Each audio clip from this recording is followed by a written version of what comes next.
হে everyone, আসসালামু আলাইকুম। কোথায় যাচ্ছি বলো তো? অনেক দিনের ইচ্ছে আজ পূরণ হতে চলেছে। আমরা বন্ধুরা মিলে আজকে লালবাগ ঘুরতে যাচ্ছি। আর একটা অন্যরকম এক্সাইটমেন্ট কাজ করছে। অ্যাকচুয়ালি ঘোরা ঠিক নয়, পিকনিক বলা যায়, কিন্তু রান্নাবান্না বাদ দিয়ে পিকনিক। আমরা রেস্টুরেন্ট থেকে খাবার অর্ডার করে নিয়েছি। এটাকে এক কথায় বলা যায় একটা সুন্দর আড্ডা প্লাস একটু খাওয়া দাওয়া। তো সব মিলিয়ে আজকের দিনটা দারুণ কাটছে।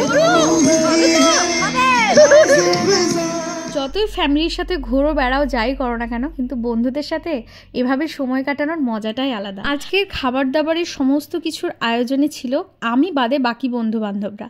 অ্যাকচুয়ালি আমার বহরমপুরে আসতে একটু লেট হয়ে গেছিলো, আর ওরা যেহেতু একটু সময় পেয়ে গেছিলো আমার আসতে লেট হচ্ছিলো বলে, তো আমি ওদের বলে দিয়েছিলাম তোরা খাবার দাবারগুলো মোটামুটি কিনে রেডি করে নে, আমি আসছি। এটা গোড়াবাজারে তো না, যেটা নামটা বলে দে, জেলখানার সামনেটাই। আচ্ছা, এটা বহরমপুর জেলখানার পাশে নেওয়া, ওই গোড়াবাজারেই আর কি। তো সত্যি খাবারটা ভীষণ ভালো, আর লালবাগে খাবার দাবারের কোয়ালিটি খুব একটা ভালো হয় না, আমার এক্সপিরিয়েন্স থেকে আমি শেয়ার করছি। তো যাই হোক, আজকে খাবারটা ভীষণই ভালো, আমার তো খুব ভালো লাগছে।